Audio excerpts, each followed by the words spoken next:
If we can turn back the clock of time, if we can rotate it back almost 20 years ago. A real Donnybrook, that's going to be. Nicely executed, and down to the canvas. Here comes, all hell's going to break loose now. Welcome to the first edition of the Atomic Dropcast, your weekly knee to the ass bone for your ear holes. I am Brian, and alongside my co-host Mikey. Hey everybody, thanks for joining us. What we're doing here on this show is we're taking a look back at the wrestling from our childhood from a new perspective. We're looking as adults and we're recapping the action, giving you guys another look at the angles in the wrestling of yesteryear. We're going to begin this ill-fated journey at the 1997 Royal Rumble from San Antonio's Alamo Dome, and most specifically 1997, because it's quite the pivotal year in WWF and pro wrestling in general. Yeah, you're absolutely right. The competition's on fire over in WCW, and WO's coming alive, and it's already hot. Now, over here in WWF, they got the annual Royal Rumble, one of the big shows of the year. And I think it is a great turning point for the company because they're heading out of the cartoony age, or the I'm trying to remember what the term they used for that era was. But they're moving into the Attitude Era. Yeah, 97. You can definitely tell within the show. I mean, there's still some elements, like they're definitely trying to turn more toward an adult crowd, but some of the ways they're going about some things are still a little cartoony to an extent. I mean, but there's definitely a turn. I mean, Farouk took that stupid helmet off. That's always a good sign. the blue helmet of doom. which is hilarious. Hearing Bruce Pritchard say that it was to make him look younger. And when I go back and watch, the Nation of Domination Farouk, like, yeah, his hairline's a little jacked back, but it's not crazy. And it's like, he doesn't look that old to me. I mean, he doesn't come off old at all. I didn't think. No, I mean, Ahmed moves like an 80-year-old man, but that's because he's jacked to the gills and he can't move through all that steroid use. Yeah, no, it's going to be good. I think we're going to get to see the evolution. We're seeing the pickup of Stone Cold, and we're going to see him roll through 1997 and pick up a whole lot of steam. We're going to see The Rock go from Rocky Maivia into The Rock. That's going to be a fun transformation. We got Bret Hart, Shawn Michaels still in the fold. We got Sid in here. It's all over the map. We got a AAA association going on at the beginning of the year. Everyone's favorite. Yes, it's pretty insane. Yeah, so I mean, let's just jump right into it, I guess. So the first matchup of the night is for personally one of my favorite titles, the Intercontinental Championship. It is Goldust with Marlena versus Triple H with, for some reason, Curtis Hughes. Yeah, kind of a random thing, but I mean, I didn't watch too much before this in preparation. I kind of wanted to just jump right in and get the feel, but right away they're telling you that he's making his debut here for Triple H. Well, then they can't make up their mind what they're going to call him, whether they're going to stick with the tried and true Mr. Hughes, or if they're going to say, call him Curtis Hughes.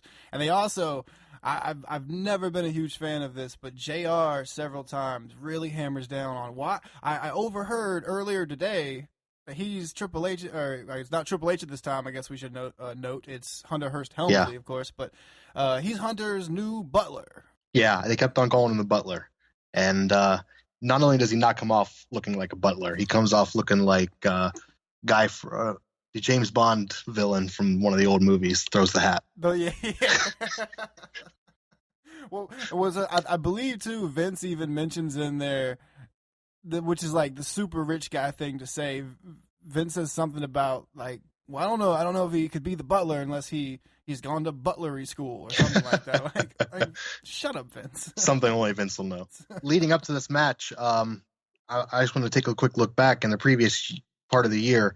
Goldust was on top of the world in 1996. I mean, he was main eventing pay-per-views with Shawn Michaels. He main evented 2 of them with the Undertaker. One was a casket match. The gold casket, right? Yeah, that's what it was. Then towards the end of the year, he kind of faded out. He ended up helping Mankind feud the Undertaker, and there was that Buried Alive match and different things. But they both kind of died out at the end of the year. Triple H did the same thing. He jobbed to Warrior at WrestleMania. Everyone famously remembers in like 30 seconds. And then I'm assuming it's for the curtain call, the punishment from that big ordeal, but he missed 4 consecutive pay-per-views in the end of 1996. And I didn't see anything about an injury, but it wasn't until October that he'd come back to pay-per-view. I think you have a better understanding of like where all the pay-per-views fall, but I know it was the curtain call, and then he doesn't get the King of the Ring, and because of the curtain call, it goes to Austin. So I guess this would be this. At this point, he has the IC strap, so this must be the reascension of Hunter. the comeuppance finally, yeah. So I guess he won the title about a month ago, prior to this, from Wildman Mark Merrow. But so that kind of gives you credence to think that it's probably not going to lose it. Yeah, that was my thought right off the bat when they mentioned that. Well, I mean I don't watch the new product as much as I should or would like to, but it would amaze me here. I mean the work rate and the style is really different here, of course, than it is now. Yeah. But what really surprised me going back is to see that heavy, like that noticeably heavy, that Goldust can still go. I mean, like the weight was not even a factor at all, man. He still looked really good in this match. I didn't think he was that heavy. I thought he was really good. I thought this match overall was probably my favorite match on the show. Now there was some things wrong with it. There was definitely the referee thought this was a hardcore match. Oh, and in the blown spot on the stairs where Goldust swings down with a fist and like abandons mid. I don't know. I forget what it was, but then Triple H still slams his head into the stairs anyway. Oh yeah. Yeah, I know what you're talking about. He tried to slam his head and he missed, but Triple H at one point took a drop toe hold onto the stairs, stood up, did a Ric Flair type bump back into the stairs again. That was beautiful. I laughed so hard watching that. But yeah, absolutely. This match was half of it was outside, and the referee he didn't care. He let him go. They used the wooden chair, they used the steel stairs, they used everything they could find, and referee just kept on saying, "Get in the ring." In my notes, like all in one line, is this for the IC or the hardcore? Period. No count out? Question mark. Yeah. Who is the heel? Question mark. Yeah. Which that goes this whole show. Who is the heel? It does, and I think that's going to be the theme for 1997 because that's kind of what turns. Well, which I mean, maybe. I mean, I remember we talked about this off mic, leading into this first episode, but a lot of this one I may have seen actually live. Remembering now, like how the price point of the In Your Houses were lower, but a lot of these pay-per-views I didn't ever see until they were out on VHS. No, I'm with you. Same with me. When I was in 1997, you have to realize I was 8 years old, 9 years old maybe, and now I'm watching this as a 29-year-old and taking a whole new look at it, and it is completely different because now I'm looking at the wrestling. I'm not looking at the characters as much. Yeah, I think that. To an extent, I mean, and this is a great place to start because I think if we started any earlier in that vein of looking more at the work and less at the over the top characters are just annoying. Like it's just, I mean, like I couldn't imagine sitting through a stand up interview from Isaac Yankem. Yeah, there you go. That'd be horrendous. Honestly, even a match, just as I'm trying to watch it, I couldn't even. You can't get past it. Yeah, and he's like wearing fake teeth for the whole thing. It's like what? I mean. Yeah, I did take a note during the match that JR said, and this is going to be the same referee for our main event. So if that's not prophetic to what's going to happen in the main event, okay, I don't know what isn't. Well, and that brings me to something I noticed. I don't know if you picked up on, and I don't know when this switch happened or didn't, and it may be Montreal that this becomes a thing, but they are no selling ref names here. Like it's just absolutely, it's just the referee. Yeah. So I'm wondering. It'd be interesting to see as we move along. When that changed, I know they do that now. Yeah, I'm wondering if the Montreal deal, if that's when you started really hearing Earl Hebner, and then they started naming the others and such. Yeah. Yeah, no, it's going to be fun. You're definitely right. All you heard is the referee or the official throughout the show, even in the Royal Rumble, and we'll get to that fiasco. All right, so Goldust very clearly yelling "fuck you" into the camera. Oh, I did not see that. Yeah, I had to rewind it to make sure, and I mean, you know, the mics on the cameras were definitely lower back then. You can still hear some, but you don't hear nearly as much calling. But Yeah. but that he I may be jumping ahead. It's at the finish as soon as he shoves the quote unquote lit cigar into the into the sunglasses of Curtis Hughes. He leans over the ropes and yells "fuck you." That's amazing. I'm gonna have to go back and watch that. This was a great match, probably my favorite of the night. And in the end, Triple H wins, retains his title. But the one thing I did notice, well, I want to say one thing. I've noticed like 14 things now. But something else I noticed is that throughout the match, up until the end, the only person who used weapons, only person cheating, was Goldust. And they paint him as the fan favorite. Yeah. And in those times, that is babyface. Up until the end. I mean, at the end, Triple H or Hunter got his cheating in, but it was all Goldust. Well, and that finish was weird. I mean, you know, Goldust introduces the title to the match, right? Or no, Hughes throws it and he catches it. Yes, right? Yes, that's correct. All right, so then Goldust uses it, then drops it, goes for the pin. Hughes comes around the ring and removes the evidence. Yes, yeah. And then moves over to Triple H to pull him out of the ring. Yeah. Yeah, it's like, why didn't you just? I mean, it's wrestling, of course, but it's in logic. Why not just leave the evidence there? Yep. It's a DQ. So I found that really strange. In my notes, all I wrote was "stupid finish." Yeah, I have the no DQ is egregious. I mean, unless you got something else on that one. I mean, no, I'm good. Triple H wins with a pedigree, and you can tell both these guys are going to be good for a long time. Oh, 100%. And I think as it almost always has until maybe recent years, the Intercontinental title is exactly what they say it is. I mean, it is like a working man's title. You will almost always have something good coming out of any kind of feud dealing with that title. Until now, I don't know what's going on these days. Yeah, sometimes these things change hands so fast. Yeah, but no, you're right though. There's a lot of great names who've held this title. We're talking Kurt Hennig. We're talking Bret Hart, obviously British Bulldog and Austin and everybody else. So it's a working man's title. Well, even at where we're sitting at this time right now, Shawn Michaels had the Intercontinental not that long ago. Yeah.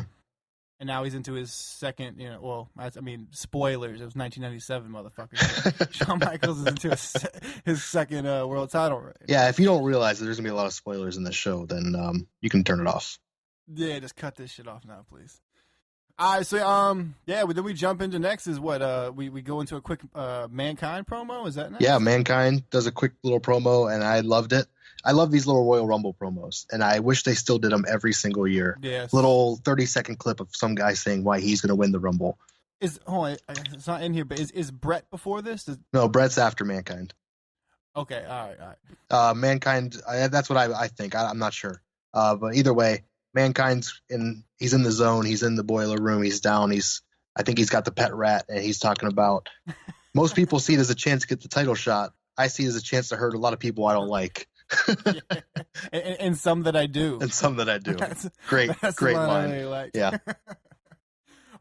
I think Bret is first. Bret's sitting in the locker room, and then they go to Mankind. Okay. The only reason I'm thinking that is because in my notes, I have that as they came out of the Mankind promo and package, and then back to the arena, Vince has probably his best line for the entire night.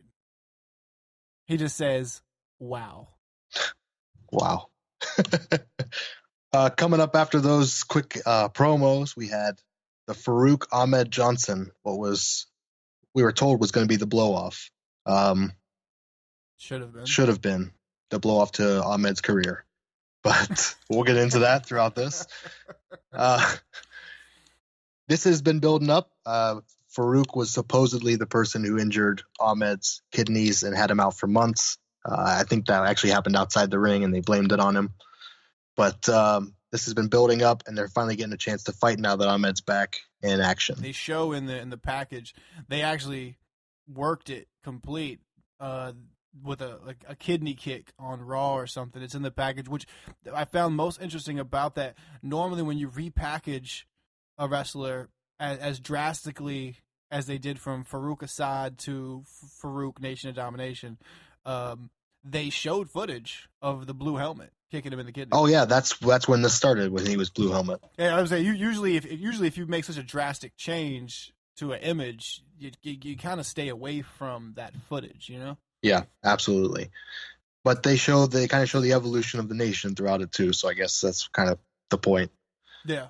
So at this point, Farouk comes out with the entire Nation. He's got PG-13. He's got Crush. He's got Clarence Mason. He's got D'Lo Brown. He's got a number of guys who I don't know who the hell they are. And anorexic Shaka Khan. But the one thing the note I took on this entrance is, holy shit, do they feel strong? Think so? Yeah, the entrance, man. The strong music, and they got like 14 guys coming out. Yeah. Where is this feel today?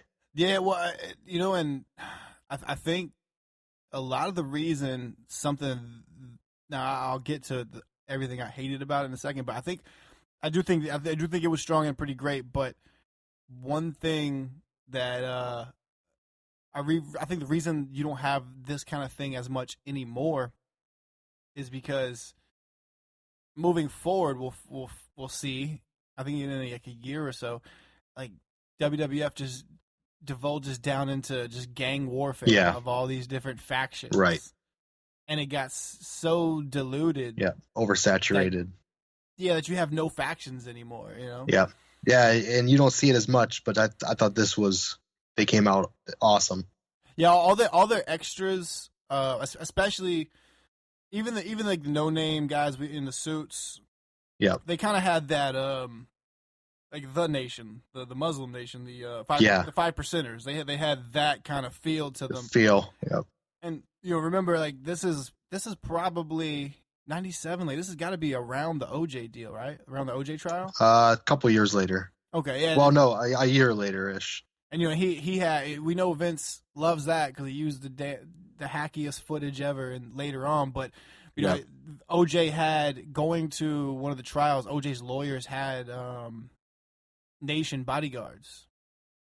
Oh no shit! It was a highly publicized thing. Like you always see in black suits, bow ties.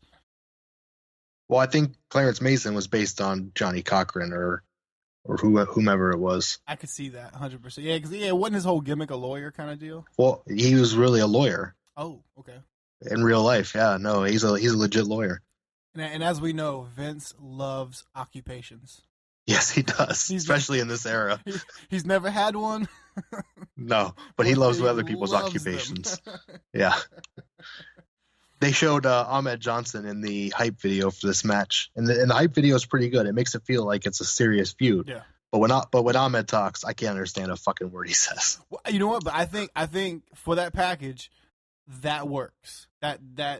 It's fine. The feel worked, because it's emotional. But I think if you could understand what he was saying, it would ruin it, because at the end of it, with his hacky "you're going down" chant, that's when they lost me completely. That's the only thing I understood. I'm saying, so the best thing you could do with Ahmed is just not understand him. Yep. Googly moogly. Getting into the match, I thought it was pretty bad. Yeah, nothing. Ron Simmons is Ron Simmons. He can. He's awesome. Yeah, he can do it. But at this age, I'm 12.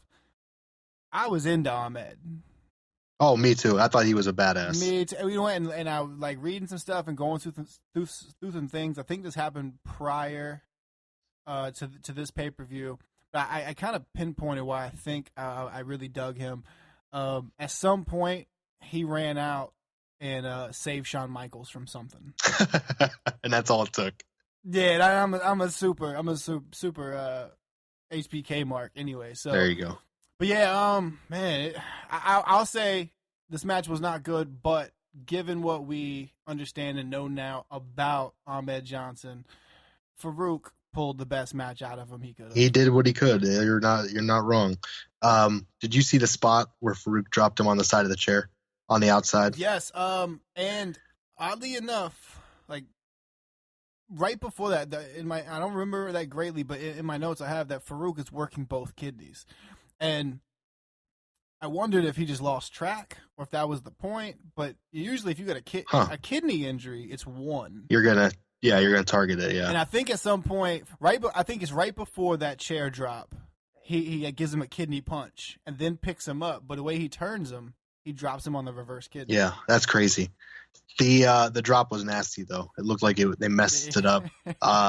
And Ahmed looked like he was hurt. Well, I mean, even work or no work, even any blow to the kidney, man, it's very unprotected. No doubt. It's not good. And any blow from Ron Simmons is probably not good either. Yes. Well, and you know what, and going back to what we talked about before, one of my next note things is more dirty face tactics in that Ahmed is pulling the stairs and all. Yeah, he was doing all kinds of stuff too. You're not wrong. He was pretty reckless as well. Very. And I'll say this too now because it'll keep coming up. But we named this the Atomic Drop cast based on the Atomic Drop move being very prevalent in this era. But after watching this pay-per-view for like the third time, we probably could have named this podcast Stairway to Heaven because Jesus, everyone but Sid and Shawn, and in the Royal Rumble, of course, use the stairs. Yeah, you're not wrong. It's crazy. Stairway to Heaven. I like that. I'll say I think this entire match was a waste just to get to that Pearl River plunge through the table. It was a cool spot. It looked good, but that was it. Well, even that though, I wrote that looked sloppy. I mean, especially he kind of stumbled toward the end. It didn't look like he potentially hurt the guy, but right. But just like the way he fell, it was very nerve wracking, and like the instance that he might have hurt the guy. I was nervous for Farouk that he was going to get hurt because he was getting dropped all kinds of directions, and at one point Ahmed throws one of the PG-13 dudes over the rope without even looking where he's going. It's crazy. Well, I mean, they were just Smoky Mountain wrestlers. I mean, who cares about that? That's right. I mean, well, here's the thing though. So, this match was really bad because I'm not remembering much about it. And looking at my notes, I've got like a bunch of just stupid trivial shit written down. And one of the biggest is why are Ahmed Johnson's tights made of satin or some similar fabric? And why are they always up his ass? Yeah, you shot me that text the other day.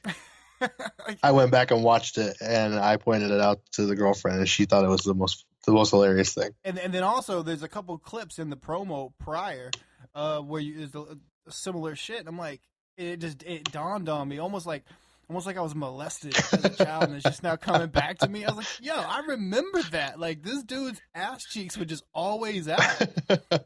This dude was Rikishi when Rikishi was still the Sultan. That's terrible. Hashtag me too. Oh man, if we had some listeners, we'd get some feedback on that. No shit. Yeah, the only other note I got for this, man, like I said again, two quick ones. And this happens all throughout the card as I rewatched today, but a bunch of like they're having this super heated blood feud, and but they got Goldust confetti all over. Ahmed had it all over him the whole match. And also I'm sure he was shown prior, but this is the first time I peeped. I don't know the dude's name or anyone does, but he was ECW front row mainstay with the Howard Stern hair, wearing a BWO shirt and the big black glasses. Yep. Yeah, I saw him front row. That was the only thing I popped at on this match. I popped for the table spot, but that was it. I couldn't even because the setup was so slow. You knew what he was doing. Yeah. So no surprise. And I didn't care about the guy either because I didn't know who he was. Well, here's what I will say about that spot though. Now, French announce table. Yeah. Yeah, they showed 3 announce tables before the show. You know they're going down. Well, yeah, but usually Spanish goes first. I mean, even if it's like a hacky trope, it's my favorite trope. Like, Yeah, the tables. yeah, wreck that Spanish table. Oh, I don't know. I mean, nothing against Spanish people, but like, it's just I don't know. It's a wrestling They thing. have the best tables. Or maybe the worst. Maybe the worst, yeah. And the actual finish, what was the actual finish? Wasn't it some kind of no contest? Yeah, it was a DQ finish. Okay. I wish I'd have written down. Otherwise, I just wrote DQ finish. Yeah. That's how bored I was. I was terribly bored, yes. So let's move on now that we're bored. So next we get Terry Funk sitting in the locker room, and he's born and bred here in Texas, and he's ready to get in the Royal Rumble. I wrote Terry Funk, born to rumble in 1903. Yeah. But aside from that, though, I was like, I love Terry Funk, man. He can say anything, and I'm entertained. Absolutely, he's terrific. I'm a big old ECW fan, and he was instrumental in the beginning. Oh, 100%. And anyone who has ever watched Beyond the Mat, if you don't love Terry Funk, you have no soul. That's right. So then we jump into the Nation of Domination. So before we were getting 2 Royal Rumble quick 30-second promos. This time we get the 1 because then we instantly jump into a Nation of Domination post match on the interview stage, backstage or whatever. And I didn't take note of who the interviewer was, but it was kind of no consequence. They were out of the shot very quick. Yeah, and the whole thing. I mean, it was all right. Like, I won't say Ron Simmons is the best talker by any means. No. And he did okay. He stumbled on some stuff, and I don't know. For all the strength they gained and the numbers on their entrance, they kind of felt like they lost in that interview. Like they all just looked like morons. Yeah, they certainly did. And Farouk was pissed, and that was cool. And you could tell he was angry, but otherwise, yeah, the rest of it was a waste. And PG-13, at the same time, one of the biggest gaffes in it.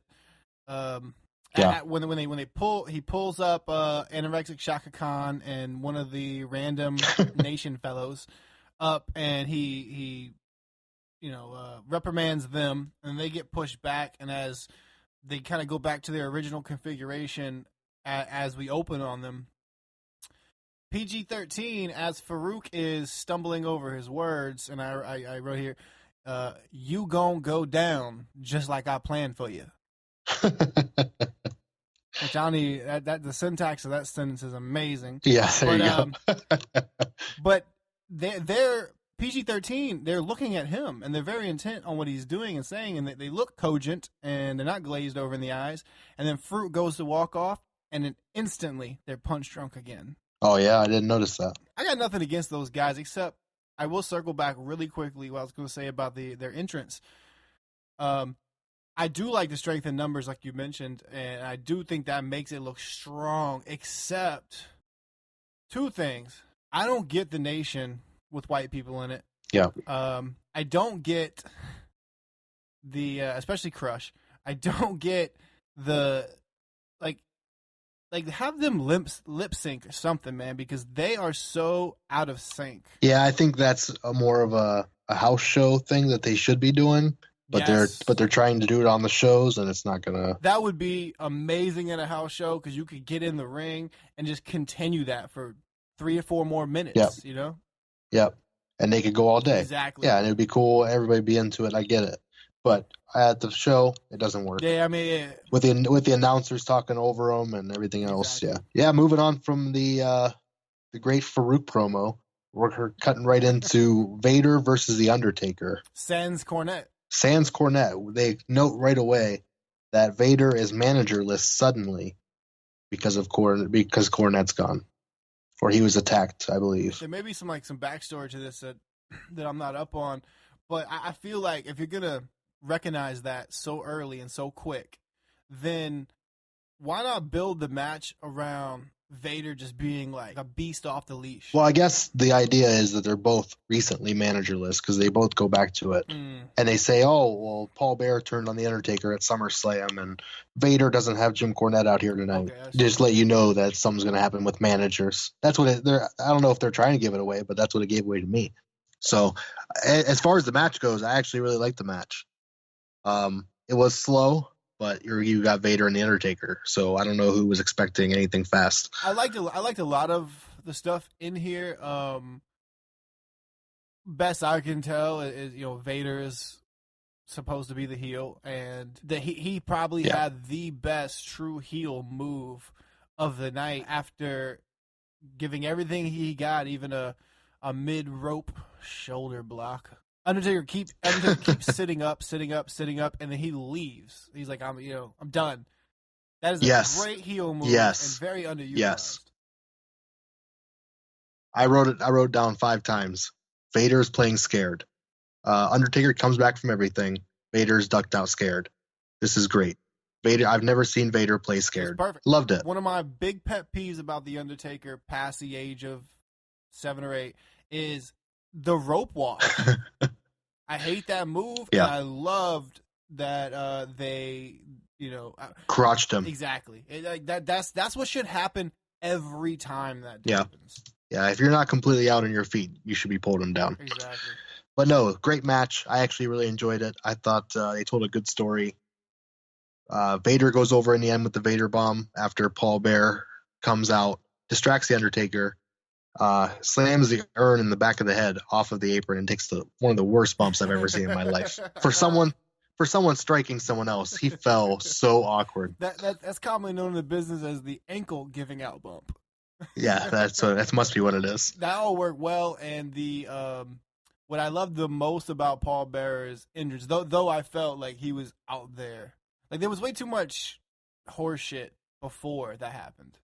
Yeah. But what I did love, and we talked about this prior, we'll see it more leading into the next couple Raws or whatever, but you start seeing the crowd's head turn, and then they cut to more crowd closer to the entrance ramp, and you see people running to the railings because they know that someone's coming out. No music, no nothing. It feels I don't know why they've gotten away from it other than just to beat theme music into your head to sell things or whatever. But to me, man, that's the spontaneity. That sells. It's a great feel. No theme music, no lights, no nothing until they're real close to the ring. Exactly.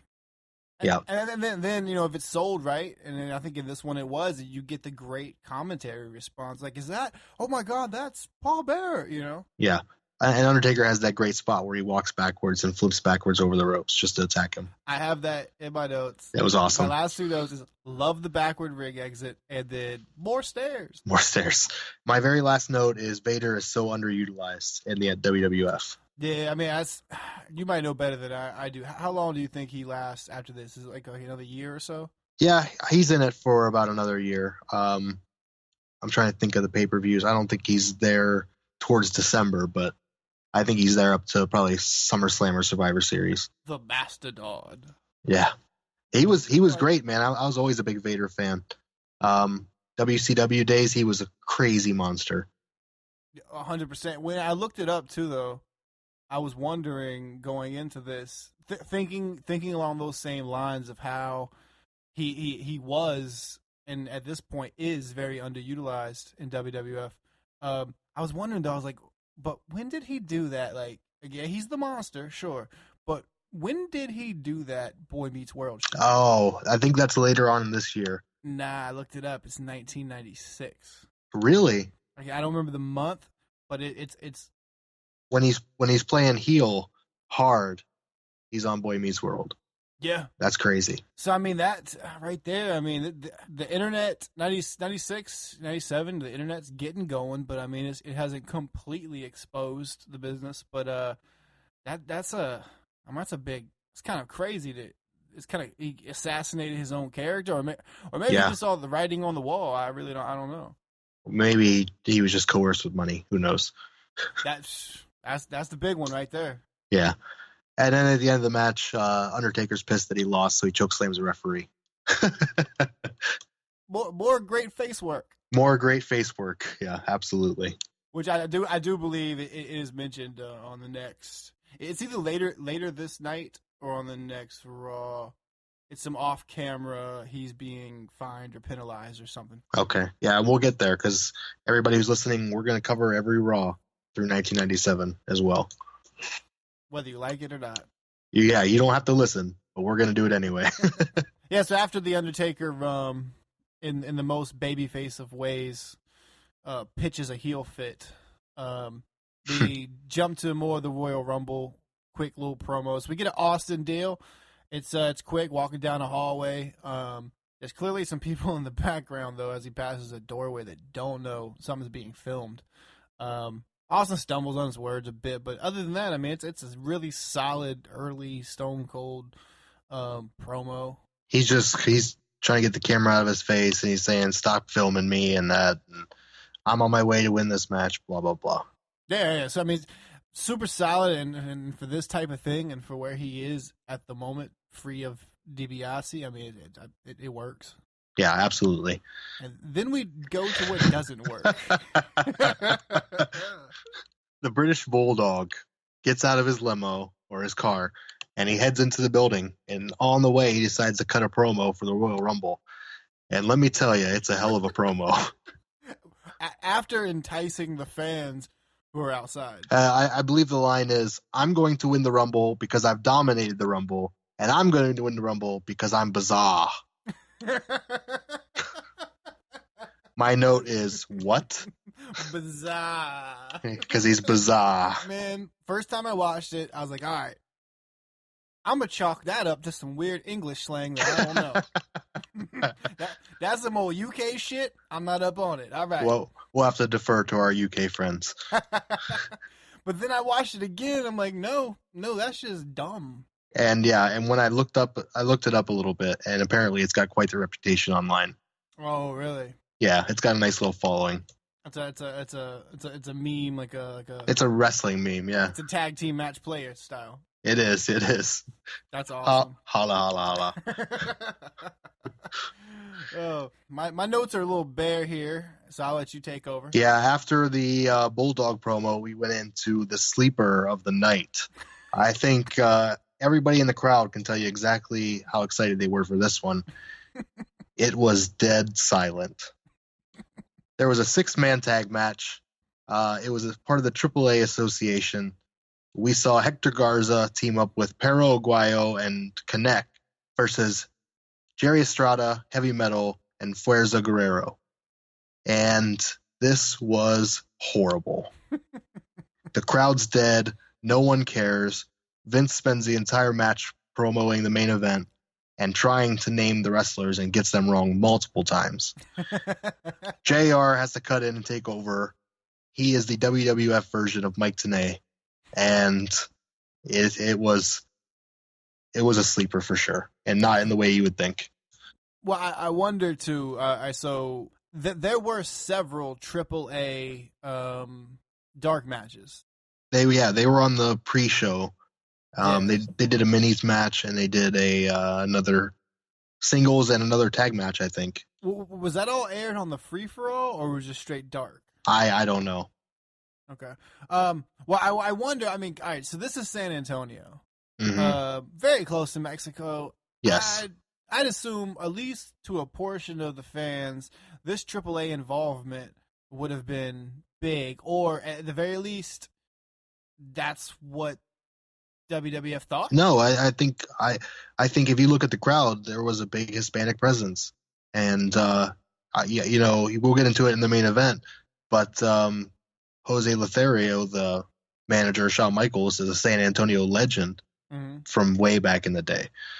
So I think that they expected it, and they expected them to care, but I guess at this point, fans just got up to take a piss because this match, other than Hector Garza, who obviously they were trying to push, and they were trying to do this whole AAA thing to bring Hector in, but he's the only one hitting impressive spots, and the entire rest of the match is not believable. I mean, the 60-year-old man wins with a double stomp off the ropes, misses, and pins him. He misses terribly. Yeah, it was, even the spots for the time were not that impressive. I've always hated the double stomp. It's a move I hope you miss a little bit. Yeah. But that one was, he just missed so bad that it looked horrendous. Yeah, like he had a better chance of the scraped up heels of his boots cutting the man's chest open than he did of any impact. Yeah. I found my list. So there were 2 dark matches, and you said them very well, and I'm gonna mess these names up, but Perro Aguayo Jr. and Venom defeated Maniaco. I don't know. Maniaco and Mosco de la Merced. There was a tag team match. It had Perro Aguayo Jr. in it. And then also there was a Blue Demon Jr., Octagon, and another name I'm not even going to attempt to say. You can look it up for yourself, folks. They defeated 3 other people, one of which was Heavy Metal and Hysteria. So there were 2 AAA dark matches, and then the free-for-all match was the minis. The minis. Which we're not really covering those because they're not on what we're watching via the network. But interestingly enough, I mean, you got the mini Mankind, the mini Vader, but there is a mini La Parka. Oh, nice, in the WWF. That's a surprise. Yes. So, I mean, I don't know if La Parka was doing it over in WCW yet, but I mean, yeah, who knows? It would have been very soon after, if not. But yeah, this match was a shits. Yeah, it was bad. Right after the 6-man tag, we saw Howard Finkel in the ring, the Fink, and he is giving the attendance announcement of the night that they have reached 67,000 plus in the Alamo Dome, which at the time is extremely impressive. Very, but and also much like at the time and much like now, when it comes to numbers, you know, and a worked sport. Yeah. There's some talk of the sellout would have been 70 something. I think I don't remember. Shawn Michaels is in the main event, and he's cutting a promo, and he's saying 71,000 San Antonians after Howard Finkel announces 67. I was just like, hey, you're 4,000 short, buddy. You think that's a pre-tape situation? Yeah, I think it was. It was an earlier tonight situation. There's the capacity of the arena, like straight dolo, and then there is the capacity of the arena after nosebleed sections are taped off for cameras and so on. Right. 67,000 in 1997, in the beginning of 97, before wrestling kicked off, is really pretty good. Or at least re-kicked off.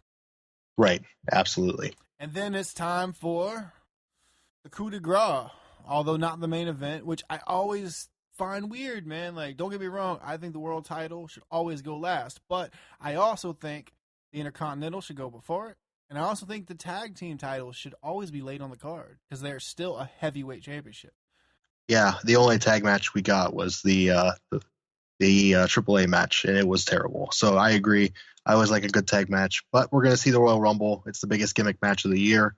And in this instance, I like the way that they laid the Royal Rumble before the pay-per-view, before the world title, because, and we'll get to it, the winner of the Royal Rumble doesn't feel as big as the world champion. That's very true. So in this instance, it works because this world championship match feels huge. The build-up's been going on. I think this is the third. They had the Survivor Series match. They had one in between. And I think this is the redemption. So for the actual Rumble itself, we get I don't know, it feels kind of textbook. I mean, it could have been any pairing, but it's kind of textbook that you get Crush coming out. He draws quote unquote first, and then Ahmed is second. So of course he's gonna have some heat with Crush. They tangentially kind of touched or whatever during the other match, and of course, but they've got beef because of the Nation whole. Yep. Steve. My only note on that beginning is I'm already tired of seeing this feud tonight. It's a lot of it. Well, I mean, I will give them this for people like you who were very tired of that feud. They quickly gave you a gem. because the very next entrant was Razor Ramon. Oh, the bad guy.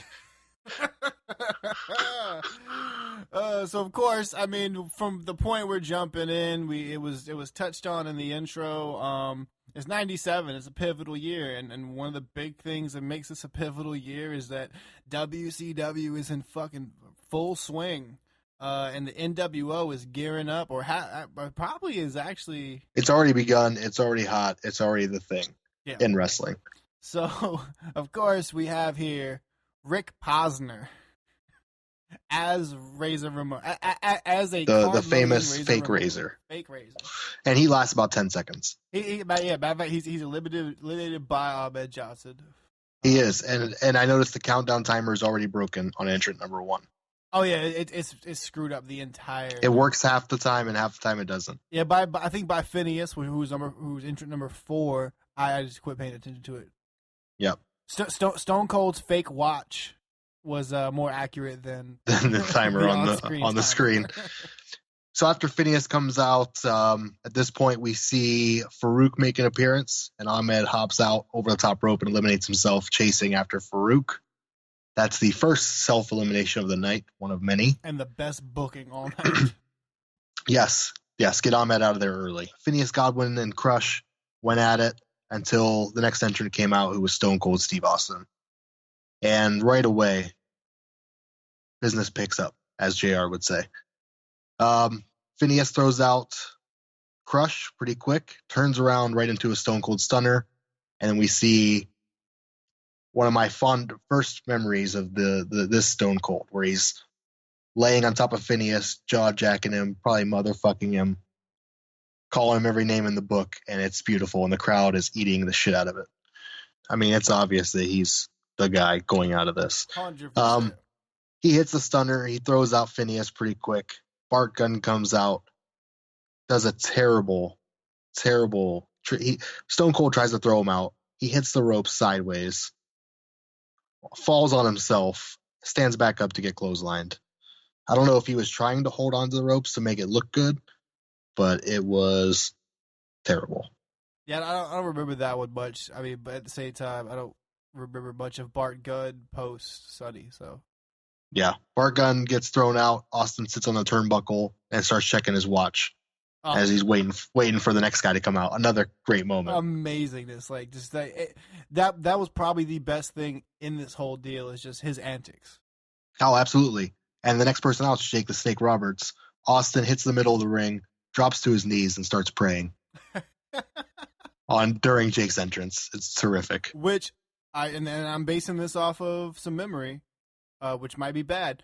But during the run where Jake had come back which led up to the King of the Ring, and of course the Doc Hendricks interview, the Austin 316, yada yada. Yep. Jake didn't have the physique he once had, and let's be honest, he never had that great of a one. But they put him in a shirt, like a vest. Yeah. And in this though, no vest. Yeah, I don't know what the gimmick was. Maybe he's losing weight here. Possibly. But you're right.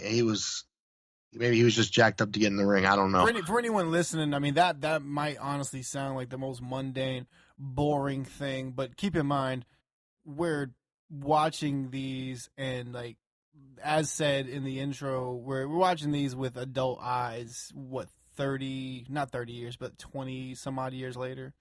20 years, yeah. So it's like little things like in a match this chaotic, you can't really watch every move and like be the greatest critic of it, but yeah, little things like that stand out to me. And we're not critics, we're fans. Yeah, not critics at all. Not workers, never worked a day. So everything you hear is just our opinion and worth nothing. Fucking not even Monday morning quarterbacks. We're fucking 20-year later quarterbacks. Yes, we're Wednesday night tight ends.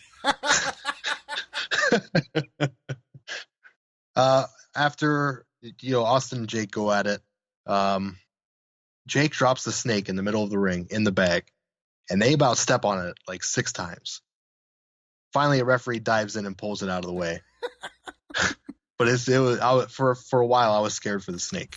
Me too. Fun fact: that referee now works for PETA. Does he? No, I don't. No, but I wondered. Like, I was definitely scared for the snake as well. And at least on my second viewing, I was like, man, like, this is like 2017 eyes. This is matter of fact, in the opening promo, I'm sure he doesn't say the F word, but it must be queer or gay. I don't know. It's queer. It's queer. And they bleep it on the network now. They do, yeah. And there's also a Raw where he does say the F word. Wow. Yeah. And he calls Goldust that, which even at the time is pretty shocking. You know what? I mean, yes and no, but I mean, because I don't know, man. Like, I grew up in the South. And I said it all the time up here in Ohio. Fucking barbarians down here, man. Yeah, same. But to be on TV and saying it, I wouldn't expect it. Yeah, I can see that definitely. But yeah, it's like little things like that I would have thought nothing of at the time. It's because the world's changed so much. We're so politically correct now, and in 1997, no one gave a shit. Exactly. Well, and I'll say a lot of the politically correctness bothers the shit out of me. But like that kind of stuff, I'm cool with it. Yeah, I agree. Overall, it's a good thing, but people take it too far. Oh, 100%. That's all it is. It's a good idea turned up to 11. See, I made it wrestling. And this isn't a politics show. Let's not do that. Jake gets thrown out pretty quick. British Bulldog comes out, and this starts the chain of the ring filling up. Bulldog doesn't get thrown out by Austin right away. We see a bunch of lucha filler. We see Parath, Mil Mascaras, Cybernetico come in. I'm kind of skipping around now at this point. Which I believe wasn't Cybernetico. You said someone else earlier. So I think you know more than I do on this. But wasn't Cybernetico one they were looking at to actually bring in? That I don't know. I know the main one was Hector Garza, okay. But I'm sure they were looking at a number of the younger guys, and Cybernetico was one of them. I remember as a 9-year-old, I liked him because I thought his outfit was cool. I thought it looked a lot like watching this back now. The look of it. I think as a kid, I probably mixed him up with whatever PJ Justin Incredible's jockstrap character was. Aldo Montoya. Yeah, like just like the nonsense, and also later on Glacier, like in WCW, the nonsense of their outfits, like kind of all blended together in my head over the years. Yeah, I can get it. A lot of lucha guys fill up the ring. It feels like they're all here just for filler. They needed some spots filled in the Rumble, and the AAA guys were close. Mascara. He eliminates the two other lucha guys before he jumps off of the top turnbuckle, eliminating himself. Why would he do that, though? No job. He is not in the business of doing the job for anybody, even if that means getting thrown over the ropes. And way before he jumps out of that ring, you can tell. He's not even in the business of no job. He's in the business of no sell. Yeah. No, anybody tried to punch him, he no-sold it, and then he just attacked the lucha guys, and they had a choreographed scheme or choreographed gimmick going on. So anyway, he eliminates himself and the two other lucha guys, and then we see Owen Hart come in at some point, and he accidentally dumps over the British Bulldog when trying to eliminate Austin. This is obviously a tease of a breakup, and I don't think that ever happens. Are they're the tag champs at this point, right? I think they are, yeah. This is clearly one of those spots they set up just so Vince McMahon can say, it's every man for himself. Yeah. They always have a tag team attack each other at some point. Oh, yeah. Farouk comes out, enters the fray, and he's only in there for a couple minutes before Ahmed comes back down with a 2x4 and chases him out. Farouk eliminates himself, making it the third self-elimination of the night. And my note is, I'm really sick of this feud now. He's in there for 41 seconds, though he does make an eliminate. He eliminates the Latin Lover. Oh, the Latin Lover, the MVP of the Royal Rumble. I don't even remember who that is. I didn't even write his name down. So we've watched this collectively 6 times now. That's about right. Past 3 weeks. Again, we're not pros. It doesn't take long. Austin clears the ring by himself again.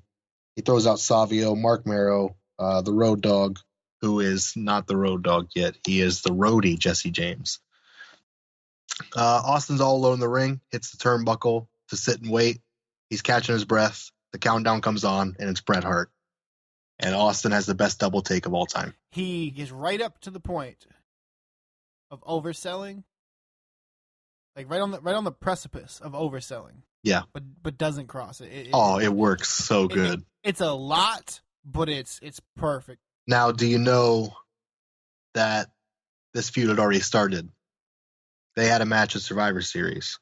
It was Austin's first big match, and Bret had won. So Bret, that's the one guy Austin's afraid of at this point because it's going to keep on going. But this isn't the double turn of the bleeding Madison Square Garden shit, right? Not. It is at WrestleMania. That's where we're headed. We're going to be there very shortly. But yeah, so at this point, Bret's the face, Austin's the heel, and Bret beat Austin in Survivor Series, and they're leading into this match. And they're in the Rumble, and here comes Bret. So Austin's finally got someone to contend with. So finally, Austin's worried about someone, and it's great. I wish there was more of this from the big bad guys these days. I want to see John Cena afraid of someone. I want to see some serious stuff. Anyway, next person out, number 22, Jerry the King Lawler. He gets up from his table. He makes a comment. he makes a comment to Vince before he gets up. He says it takes a king. He makes half a comment. He says it takes a king. He steps up on the ring apron. He jumps over the top rope. Bret gets up from a submission hold, punches him once, and Jerry Lawler flies back over the top rope to the outside. Walks back over to the commentary table, takes a seat, and says, "To know a king." Official time, as I have it, 4 seconds. 4 seconds. Amazing. Great spot. And then throughout the rest of the match, Jerry Lawler sells it like, you know what? I should be in this match. Or, you know what? Next year, I think I'm going to enter this thing. Well, yeah, the greatest thing about that spot is that's a guy who is all about the product and all about the business.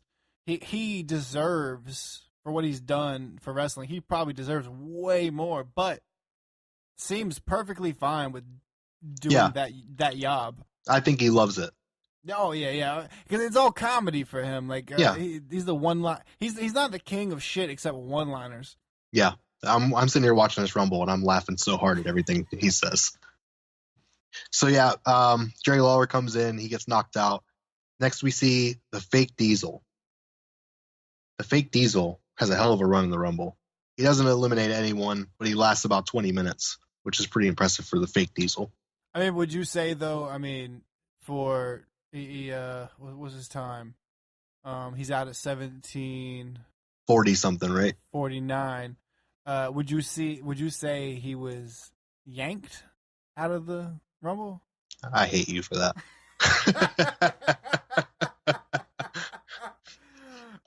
Did he yank him? Is that what you're asking me? yeah. Did Bret yank him? Because Bret eliminated him. No, but I'll tell you this. Bret did eliminate him, yes. But I'll tell you this. I took a look back because I was curious because I'm like, holy shit, Glenn Jacobs playing Diesel lasted a long time in this Rumble. Mm-hmm. So I went back and I looked at the Rumbles that Kevin Nash was in as Diesel. And in one, he lasted 17 minutes and 51 seconds, 4 seconds longer. And in the other one, it was 17 minutes and 30-something seconds. So I don't know if that's by design, but he was almost in there exactly as long as Diesel in the last two Rumbles. Trying to like legitimize him or something. Well, anyway, he comes in, and that again starts a chain reaction where the ring fills up. Where are we at here? You get Funk. We get Terry Funk comes out. He gets a pretty good reaction from the crowd. We get Rocky Maivia comes out to nothing. But Vince is pushing him to the moon, talking about it's his first Rumble. He's the rookie. He's the blue chipper. That's all we heard over and over. He's the Roman Reigns. We get Flash Funk, Mankind, Vader, Henry Godwin, and then finally the Undertaker. And I think Flash Funk's the only one who gets eliminated throughout the mix there. Finally, the ring's full, and then they just start dropping like flies. We end up with the final 5, which is important because they later call it the final 4, and they kind of screwed that up. But the final 5 is Vader, The Undertaker, Steve Austin, and Bret Hart, and Diesel. Which will later get the 4 corners deal. We see Bret Hart throw Stone Cold over the top rope to the outside, but the referees are both on the other side of the ring tending to Mankind, who was eliminated and still fighting Terry Funk on the outside. So Stone Cold slides back into the ring, eliminates Undertaker and Vader, who are trying to eliminate each other, walks over as Bret eliminates Diesel and throws Bret over the top rope, winning the match. So there's your winner by hook or by crook, Stone Cold Steve Austin. What'd you think of the end? Man, again, like I don't remember the years that well, but it feels like in this time period they did a lot of this. Like I remember Shawn being eliminated, and then but landing on one foot and fucking hopping around the ring and coming back in. I mean, end all be all, I liked it. I don't like the fake Diesel was there for so long. Yeah. Of all people, like I think you could have put someone. Like you could have left. I understand, Mankind and Funk being the distraction, but honestly, you had Henry. You could have put Phineas in later and let Henry and Phineas get into it, and that could have been the distraction. And have Mankind be a part of that last that group. Yeah, and instead of just being the distraction. I mean, Henry O. Godwin, because honestly, I don't... H-O-G. I didn't mind the Godwins until I realized it's P-I-G and H-O-G. It's terrible. It's horrendous. But Henry O. Godwin is the 29th and 20... What? I don't know. He's like one of the last people... No, he's 20... Yeah, he's 29, but then he goes out right before... he goes out at 22. That's right. Okay. Mankind, yeah. I don't know. It was pretty good. You're right. They did do a lot of weird finishes. They did the Bret Hart, Lex Luger double finish. They did the Shawn Michaels touches. 1 foot comes in and eliminates Bulldog. But I thought this was different because of referees. I definitely say that because the referees are distracted and they're over there, and then the way where they, I mean, because it could have gone very wrong, but how they did it they pulled it off very well. And you can see both referees over there, which is the important part. Exactly. Well, but and then you see them more than you even see what's going on, but you know they're distracted. But the camera's not dead on them, which is great because then you're focused on what's happening in the ring or down below where Austin's about to hop back in. Exactly, which is something that I think is lost these days. But I will say, and we'll get way more into this next episode, 100%. But I've never felt the Montreal deal was a work more than rewatching this because Bret gets out of the ring, walks over to Vince, and just snatches him up, man. Like, they're already building to something.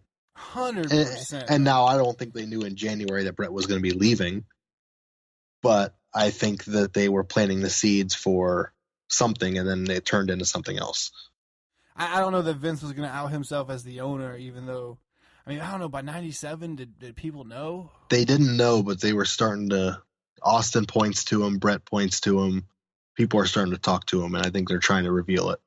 Well, and jumping back just briefly for a second, at the end of, after Undertaker's little conniption fit in the after the Vader match, he goes over and talks to Vince, wags the finger in front of Vince as well. Yeah. So this had to be a thing, and the whole time rewatching this stuff, all that keeps ringing in my head is one comment from Kevin Nash in some shoot interview. Who cares? But he's like he's referencing the footage from Wrestling with Shadows, where Vince walks out really selling the punch. Yeah, that supposedly just happened behind closed doors, and he's like, "Come on." Like, Vince knows cameras are around. Yeah. Like, do you think Vince is going to sell something if it was real? Yeah, no doubt. And that always kind of stayed with me, like, all right, that's pretty solid logic. But now rewatching this stuff and seeing that they were working toward this shit way before Makes you wonder. Yeah, man. Yeah, it's crazy, but I think it's a good finish. And the rumor has it that this match was changed. It was supposed to be Bret Hart winning, but Vince Russo went on Livewire and said that he predicted Bret Hart would win, like an idiot. So they changed it so that Austin would win and cheat Bret. I don't know if that's true or not, but that's the rumor at the time. So technically, I mean, it's kind of a circular 360 thing. It's not Vince screwed Bret in Montreal. It's not Bret screwed Bret. It's Vince. Vince Russo screwed Bret on Livewire. On Livewire on Sunday morning at 6 a.m. Four people saw that, and Bret got screwed. He did. He was supposed to win a Rumble. The first one he was supposed to win, he had to share with Lex Luger, and then he gets screwed by Austin. Yeah, Bret Hart does not have a lot of Rumble luck. I'll go. First episode, it's going to come out more and more, and it's not because he's about to have this heel turn, but yeah, I fucking don't care about Bret. Oh no. Don't get me wrong. I like him in the ring. I dug him in the original Hart Foundation, like as that tag team. Yep. But in this time period, man, the move away from Bret, I thought it was a great fucking move. Because I thought Bret was fucking milquetoast, man. Like just boring. Hell, just anyone who doubts me, especially as we're talking in this context right now, just go watch his fucking promo. It's early in the card. Go watch his promo for the Rumble. He's fucking boring. And you know why he couldn't do shit in WCW? Because you had to have your own ideas there because that whole organization was shit, and he has none. Bret's best idea is, hey, put me on top. The old Bob Holly. he's got shit, and I mean I don't know. And over the years, listening to all these shoot things that are coming out now, and even listening to Bret himself very recently on Sam Roberts, he's kind of a bitter fuckface, man. Like he really these days he comes across like the dude they paint Shawn as back then, you know, without the substance abuse problems to blame. Yeah. him. No, I don't think you're wrong. I thought he always seemed to have quite an ego. And then I think it got worse in old age because I think he got cut short. Very bitter. And, yeah. Which I feel bad for him in that regard because I think he was a great worker. I think he deserved way more than to be taken out by a shoddy kick from a fucking hack. Because that's another dude I hate. I agree. But I will say this, even back then, I think Bret buried himself on Wrestling with Shadows. I think he comes across like a brat who takes this way too serious. I watched that recently, yeah. I kind of have to tend to agree. Anyway, now that the Royal Rumble is finished and Austin has won the right to face the world champion at WrestleMania, we have that main event. We have Shawn Michaels, the challenger, with Jose Lothario versus Sycho Sid, the champion. And this match is for the WWF World title. And someone keys them in clearly, like right after, as soon as the Rumble is finished, some PA or producers running back like, hey, we are super short on time because these entrances, they're ridiculous. They're Goldberg without the security or music. That's pretty much it. They started in the back and they worked their way out. Which would have been fine with some like additional fanfare or just a little bit more commentary maybe. I don't know, but like they're just really quiet. They're really silent, and I think they follow them through Gorilla. You see the screen, you do. You see the lights beginning to hit them. Not as bad with Shawn, but especially with Sid, who does nothing. It kills his entrance. His entrance is nothing. Yeah, and the fact that he was pounding fists with everybody on the way to the ring. I rewatched this right before we went live, and man, that's the biggest thing I got. Like, I was like, all right, we got a baby face with a beard, we got a heel with a leather baby face, and he's slapping hands. Yeah, he is. And he's like, "Who's the man? You're the man." Yeah. And then of course, he gets Shawn goes in, does his thing. And one of my big pet peeves is they take so long with it. They play his theme song twice. Yeah, it starts over. If you want Shawn to to keep going, if that's the plan, God damn it, make his theme longer. Yeah, don't start it over because you can tell, and it's terrible. It's bad. But when Sid gets down to the ring, right before he gets in the ring, he's in the camera. Which as soon as he starts to talk, they cut away, but they come back. Or no, they don't. They cut away, and you can still see him on the wide shot up on the hockey scoreboards up there, or whatever it is, and he delivers. I mean, what really sells this match to me, his amazing catchphrase: "I smell a powerbomb." He said, "Do you smell that?"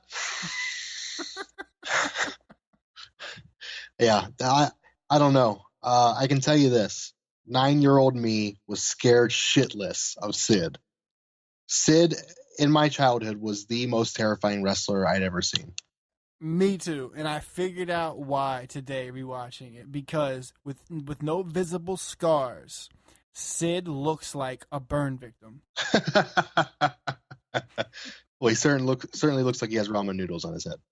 Like if Jim Carrey's from this time period, if Jim Carrey's Fire Marshal Bill was 6'7", like he's got a very skeletal, structured face. Like all you see is the bones, man. And it's just like really taut leather. Yeah, but he has a great gimmick. Scary. He's terrifying. He's 6'9". He's 300 pounds. He's jacked, and he looks like a champion. I mean, he gives off a presence. 100%. How far removed from this is Sid being the new bodyguard after Diesel? We're about half of a year. Okay. Or maybe almost a full year. Because it did happen. Because Shawn had dropped Diesel, gotten Sid.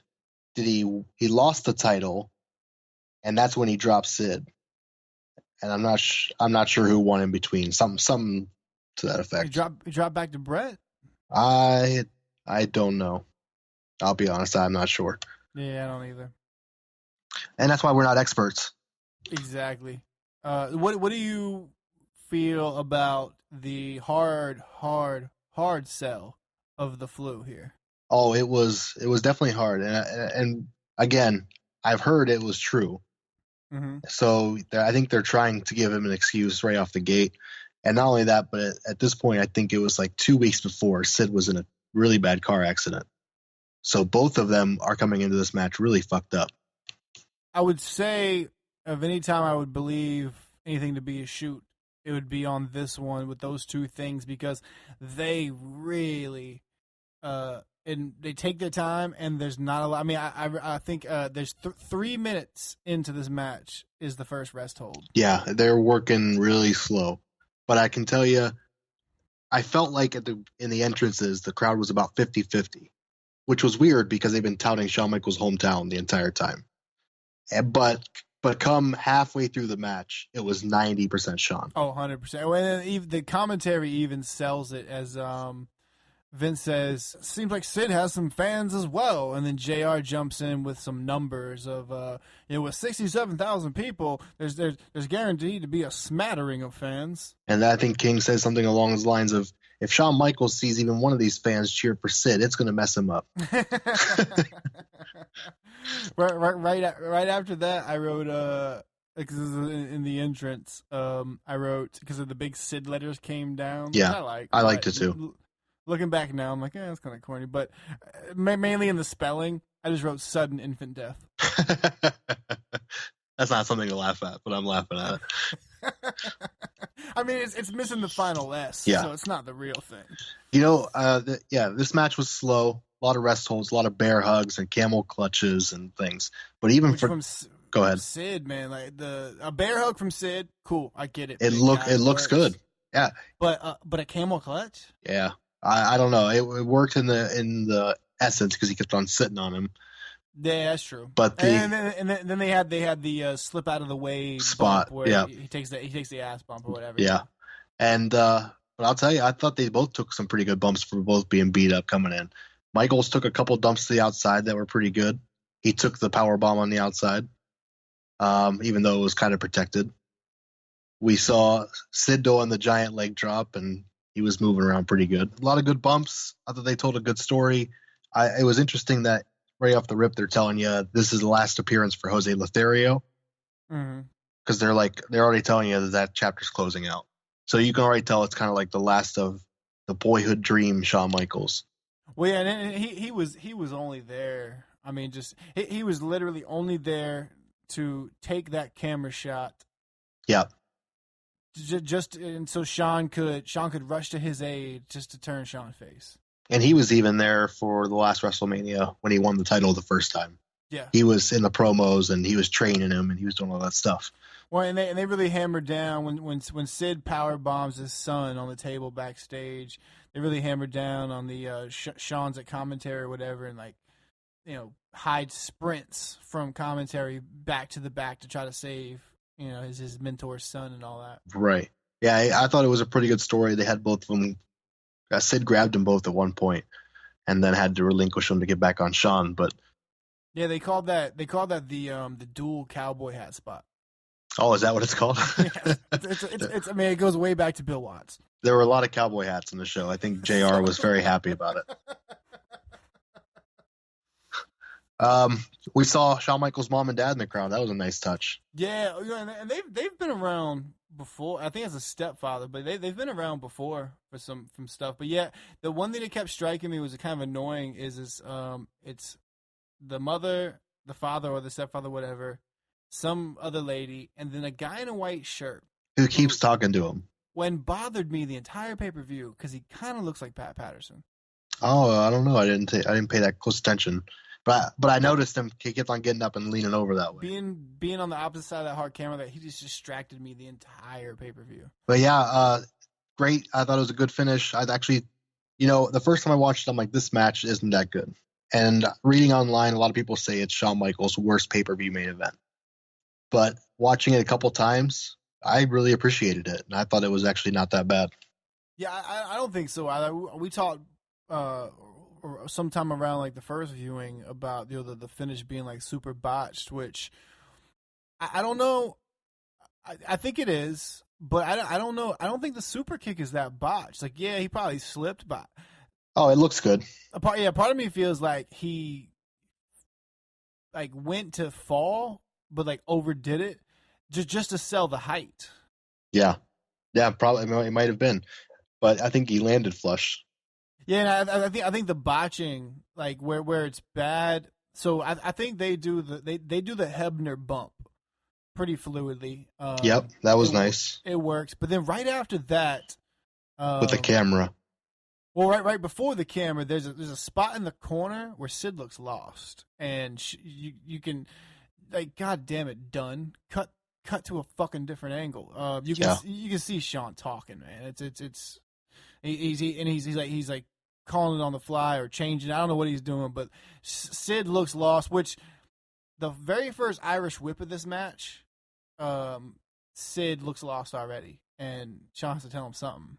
And then I saw him talking quite a bit. The bear hug, Sid was talking quite a bit. Yeah. Yeah. I was wishing he would turn to the crowd and shake his head more and just yell "shut up" or tell Shawn it's not going to happen. So you say something out loud and then talk. So it looks like you're talking down to him. Exactly, and with the the premise of his whole gimmick mainly rotating around the fact that I get wide-eyed and jerk my head back and forth manically. Just do that. Do that while you talk. Yeah, and no one's going to think twice about it. Exactly. Yeah. No, but yeah, you could see him talking throughout the match. But again, both guys are banged up. I thought they did pretty good for what they had. And any match with Sid in it, it's not terrible. It's pretty good. Yeah, that's the truth. and I'm a big Sid fan, and I can. That's one of my guilty pleasures is Sid matches. Well, yeah, no, that's the thing. I'm same. I love his look. I love what he can do. But just keep talking about Diesel earlier. I'm a huge Kevin Nash fan, but I mean, is he a great worker? I mean, not really. It's 5 moves of doom. Yeah, but he can he can put on a good match given the right circumstances. And same with Sid. When he doesn't break his ankle. Yeah. Oh, terrible. So Shawn Michaels goes over. The boyhood dream continues when he wins the title in his hometown, and the crowd goes nuts for it. Great finish. The camera shots were horrendous. He hit him in the chest, he hit him in the back, and both shots looked weak. Yeah. But the super kick was nice. The pin was obviously clean, and good stuff. I thought the fake referee or the second referee was really weird. Yeah, well, again, like you mentioned earlier, the mention that Hebner would be the referee throughout. But actually, no, I say that though. But he's quote unquote out. So second ref comes in, you get a 2 or 2.5, and it's a false. But But then Sid just punches him. Yeah, knocks him out. It's like, okay, so where's that DQ? Yeah, it was crazy. Referee gets knocked out, and Hebner comes too for another false finish. But yeah. It's honest. At the same time, it's kind of like these lawless days. At the same time, like matter of fact, as we're talking, the match is going. I'm in the middle of a bear hug, and someone's holding up a sign, and it has no words on it. It's just straight up, full poster board size promo picture of the Outsiders. Nice. Yeah. With Hogan, so it's the NWO. It's the main three. They zoomed in on a sign in the beginning of the show that says NWO rules the world. So I was like, oh, okay. We're just gonna lean into it, huh? They haven't fully grasped what's going on yet. But yeah, so overall, what do you think about this pay-per-view? I thought it was a great show. I enjoyed it. There was some duds. AHMED Johnson and Farouk. The Bulldog promo and the AAA match, but the rest of it was pretty solid. Great Rumble. I don't think that there's ever been a Rumble that I didn't like that much. So overall, I'm very happy with it. I had a great time watching it. I agree. I think this was a solid show again. A dud or two, especially the AHMED deal. I think Vader Undertaker could have been better, but it was solid. The Rumble was cool. I was really expecting, with the rose-colored glasses removed, I was really expecting nostalgia not to hold me down. But I enjoyed it. I mean, it was tough to watch the second, third time, but to keep my attention. Yeah.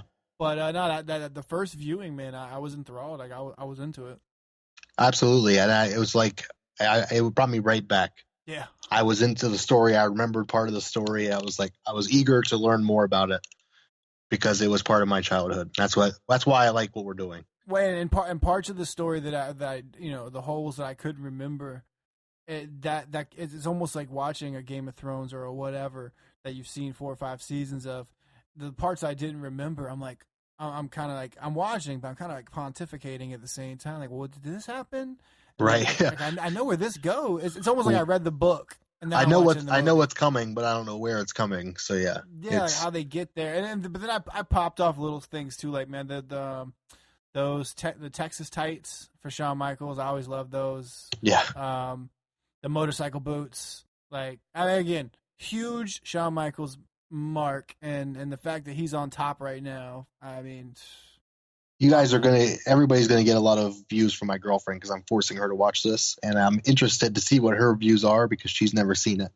So, random times you'll hear me tell you her opinion, and her opinion on the Shawn Michaels entrance was this is outlandish. She ain't seen nothing yet. No, she hasn't. So yeah, it's gonna be fun in that perspective too because I'm watching someone who's never seen it and can enjoy it for the first time. I will give her this, that obelisk hanging above the ring as he came in. It was just stupid. Like, yeah, it was. What the hell is this? It wasn't even I thought it was going to be like explosions, and it's just lights. Yeah. and then Sid gets a bunch of duct tape sparklers. Yeah. They looked all right once they were lit, but 100%. The lighting was pretty bad. I wondered as it raised above what you could see. Above the camera angle, I wondered, like, what happened? Is it that should just burn till it fizzles out, or like what? Yeah, what do they do? Right. Yeah. Well, that's the show. What'd you think? You thought it was good?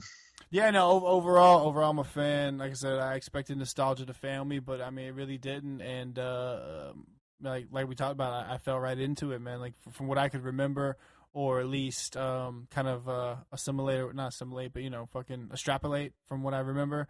I thought it was really, really good, man. Yeah, absolutely. This is going to be a fun ride. Oh, 100%. Honestly, from February of 1997, it literally can only go downhill from here. That's the truth. Guys, that's the show. We're going to do a couple segments here real quick. This will change and evolve as we do this more and more. But we're going to start off with a did you know? And in this instance, we looked up a fact, then we're going to try to give it to the other person. Maybe not to stump them, but just try to tell them something they didn't know. And maybe we got more than one, but I know I've only got one this week. So my fact of the week is that there were two people in this Royal Rumble that were in the very first Royal Rumble all the way back in 1988.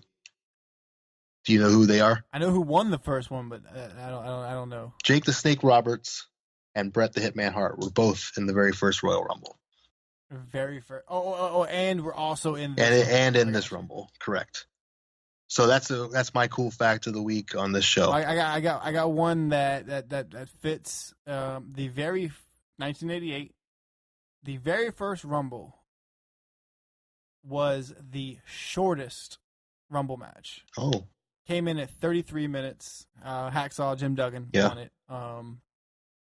That's about all. So yeah, those are our Did You Know? We're also going to do a personal spotlight on, we're each going to pick one person off the show that we just watched and kind of highlight where they are 2 years later. So I've for this one, I've picked Sycho Sid. Guy's in the main event here. He's a world champion. He loses to Shawn Michaels. 2 years later, in January of 1999, Sid would make his debut in ECW. He would come in and he'd be a surprise partner, and he'd start feuding with the Dudley Boys, John Cronus, Just Incredible. He was gone by the time May rolled around, but it was a quick little fun run, and I remember watching his debut on ECW, and the fans go fucking nuts.